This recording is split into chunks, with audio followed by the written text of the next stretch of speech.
G'day folks and welcome to Gearbox. Great to have your company. We're here today in the heart of Brunswick to meet a bloke who really needs no introduction. He's a veritable legend of Melbourne and Australian and indeed international music of all genres, but we love what he does to the rock.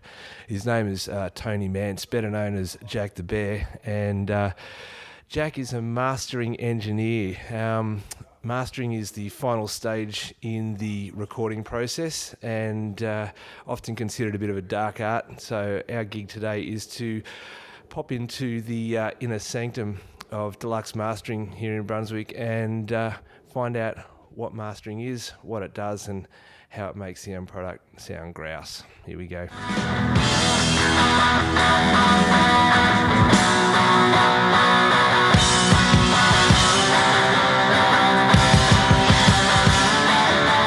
G'day folks, here today, as I said earlier, with Jack the Bear, owner and operator of Deluxe Mastering here in the heart of Brunswick. G'day Jack.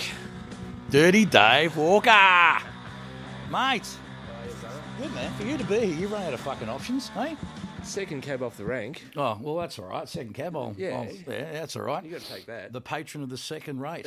I'll take Oh, that. now come on, I spoke to Colsey first. Right, well, no, fair enough. You know, respect. It's about the guitars, bro. Fuck yeah, man. So I guess the burning question here, mate, is what does a mastering engineer do?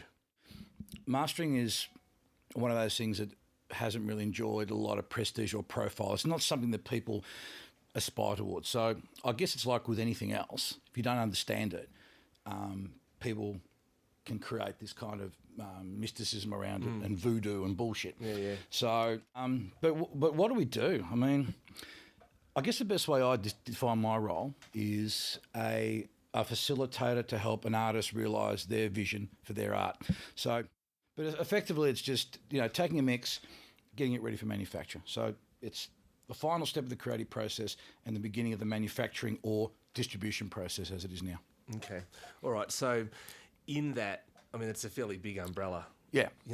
So just for your layperson at home, your folks that are sitting here watching this show right now that love their rock music. Yeah. What is it specifically, I guess, in layman's terms that you do to help enhance and make that product work? All right. Just imagine this board as a very fancy bass and treble controller. Okay. So it's just a matter of taking a sound, taking a track, and adjusting it tonally to make it sound better. Mm-hmm. So it's just like cars having graphic EQs back in the day or bass and treble tone. Bit of the old Vox on, mate. Yeah, that's it. Exactly. So that's what it is in the most basic terms, and it's just adjusting the tone, adjusting the colour to make it sound better. And better is a very subjective term, but we take a fine. It's framing of the picture. It's the icing on the cake, so to speak. Yeah, okay. The finishing of the product, it's the final step. So it's that little thing at the end to give it the sparkle, to give it the shine, to make it sound like a store-bought one. Yeah. You know what I mean? Okay. Yeah. Okay. So that also, I guess, involves making sure every track's balanced level-wise in terms of volume, and you also take care of the gaps between the songs. The gaps between the songs. Which is kind of like an overlooked thing.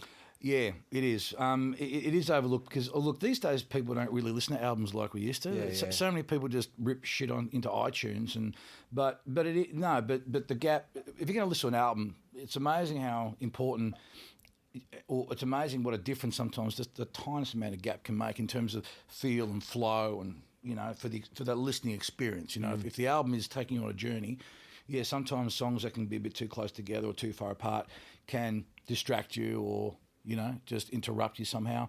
So yeah, it is something that's fairly slightly overlooked. I think mainly because these days, a lot of people don't make it. There's not as many albums being made as there used to, and people's listening habits are different too because of iTunes. Attention span.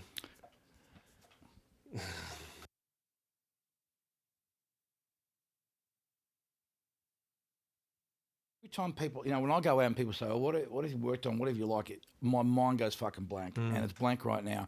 And to be honest with you, and I don't want to sound like I'm being diplomatic or anything, but honestly, and I'm being very sincere here, I don't consider anything to be better or worse. My philosophy is that the best record I've done is the last record I've done.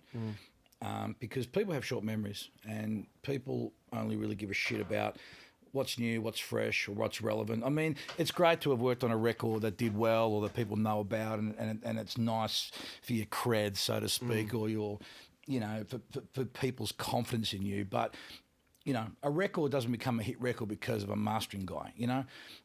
There's no fucking record store or iTunes category on the web that has my name on it as the category, mastered by me or by anyone else. No one gives a fuck, mate.